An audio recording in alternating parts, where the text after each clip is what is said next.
చెప్తూనే వ్యవస్థాగతమైన లోపాలను కూడా ఇండైరెక్ట్గా చూపించారు.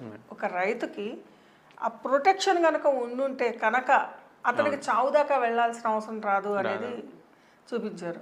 దీంట్లో మీ పరిశీలన ఏంటి, అసలు సొసైటీలో ఎలా ఉందంటారు? ఇప్పుడు ఇలాంటి రెగ్యులర్ చూస్తూనే ఉంటాయి మేడం. ఇప్పుడు మామూలు మార్కెట్లో టమాటా ఒకసారి ఉందా అయితే ఒకసారి ఫ్రీగా గంపలు పెట్టేసి వెళ్ళిపోతారు, ఎవరు కొనుక్కోరు.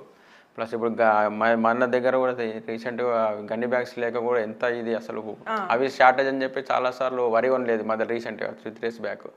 వర్షాలు కూడా ఎంతో వరి తడిసిపోయింది. కళ్ళాలు లేక రోడ్ల మీద వేసి ఎంతో ఇది నైట్ ఇది అయిపోతున్నాయి. సో అట్లా చాలా మార్కెట్ ఇప్పుడు టార్పాలిన్ కవర్లు కూడా కొంతమంది అఫోర్డ్ చేయలేరు అనమాట. వాటిని ఉంటాయి కదా కొన్ని సడన్గా వర్షం పడడానికి అప్పటికప్పుడు చేయలేడు. వాడు కొందామని 2000 3000 ఉంటుంది, అది అఫోర్డ్ చేయలేరు, ఉన్నది షేర్ చేసుకుంటుంటారు.